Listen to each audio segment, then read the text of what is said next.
আসসালামু আলাইকুম ভিউয়ার্স, কেমন আছেন আপনারা? আমি আলহামদুলিল্লাহ ভালো আছি। নতুন একটি ভিডিও নিয়ে চলে এসেছি।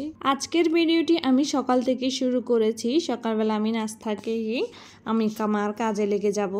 আজকে আমি আপনাদেরকে তিতা ছাড়া তিতা করলা ভাজি করে দেখাবো কিভাবে ভাজি করলে এটা একদম তিতা হবে না। প্রথমে দেখতে পাচ্ছেন আমি তিতা করলাগুলোকে খুব ভালোভাবে কেটে লবণ দিয়ে 5-10 মিনিটের মতো মেখে রেখেছিলাম। মাখা হয়ে গেলে এরপর আমি এটাকে যেই পানিটা উঠবে পানিটা চিপে আমি ফেলে দিব, যেই তিতা রসটা সেটাই। এভাবে করলে আপনারা ভাজি করলে দেখবেন একটু পরিমাণ তিতা থাকবে না। আমরা আমাদের দৈনন্দিন যে কাজগুলো যেভাবে করি না করে খুব সুন্দর করে গুছিয়ে পরিপাটি করে করলে খুব ভালো লাগে।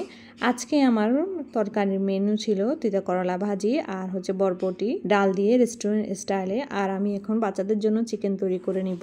যেহেতু খুব বেশি গরম পড়ছে আমার কাছে এই হালকা পাতলা খাবার আর এই ভাজি তিতা করলা ভাজি এটাই বেশি ভালো লাগে। চিকেনটাকে আমি একটু সিম্পল ওয়েতে রান্না করব বাচ্চাদের জন্য যেহেতু করব। আমি সব রকমের মশলা আদা রসুন পেঁয়াজ টমেটো কাঁচামরিচ সবগুলোকে একসাথে ব্লেন্ড করে নিয়েছি। নিয়ে এগুলাকে আমি সবগুলো তেল গরম হলে তেলে আমি ঢেলে দিব। ঘরে এরকম ছোট বাচ্চা কাচ্চা থাকলে যা হয় আর কি, বাচ্চাদের জন্য চিকেন চিংড়ি এগুলো ছাড়া তো ওরা কিছুই খেতে চায় না, সবজি তো ওরা মুখেও নিবে না। আমার মনে হয় আমার না প্রতিটা ঘরেরই একই অবস্থা। যেহেতু বাচ্চারা এগুলো দিয়ে খাবার খেতে চায় না তাই বাচ্চাদের জন্য মাঝে মধ্যে চিকেনটা রাখতেই হয়। এরপর আমরা আমাদের খাওয়া দাওয়া শেষ করে বিকালে একটু রেস্ট নিয়ে চলে গিয়েছিলাম বাহিরে এখানে কিছু শপ ছিল। এগুলো হচ্ছে ডাক্তারদের যে জিনিসগুলো পাওয়া যায়, মানে ডাক্তারদেরকে ফ্রিতে যে জিনিসগুলো দেওয়া হয় সেগুলো অন্যান্য দোকানে সেল করে। তো আমি দেখতে গিয়েছিলাম কী কী জিনিস আছে। তো আমার তেমন একটা কিছু পছন্দ হয়নি। আর এখানের এই কুকারেজগুলো দাম বেশি ছিল।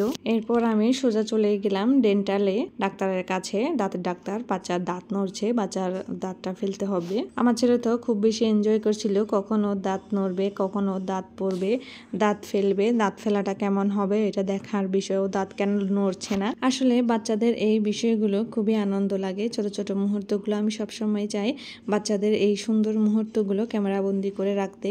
যখন বাচ্চারা বড় হবে তখন আমি ওদেরকে এগুলো দেখাতে চাই। এরপর সন্ধ্যাবেলা বাসায় ফিরতে না ফিরতে দেখি আমার ভাসুরের বড় ছেলে চলে এসেছে বাসায়। আমাদের জন্য পুকুরের কিছু কই মাছ আর হচ্ছে জাম নিয়ে এসেছে। এগুলো হচ্ছে আমার শ্বশুর বাড়ির গাছের জাম আর পুকুরের মাছ নিয়ে এসেছে আমাদের জন্য। আসলে বাহিরে থেকে যা কিছু কিনে খায় না কেন, নিজের গাছের বা বাড়ির পুকুরে ফ্রেশ মাছ ফ্রেশ সবজি ফ্রেশ ফ্রুট এগুলোর স্বাদই আলাদা। এগুলো সবসময় ভালো লাগে। যেহেতু বাহিরে থাকি সবসময় যাওয়া হয় না, খুব বেশি মিস করি। বাচ্চারাও খুব বেশি যেতে পছন্দ করে। আজকে এই পর্যন্ত। আপনারা সবাই ভালো থাকবেন সুস্থ থাকবেন। আমার ভিডিওতে লাইক কমেন্ট শেয়ার করবেন আপনার ফ্রেন্ডস এবং ফ্যামিলির সাথে। আল্লাহ হাফেজ।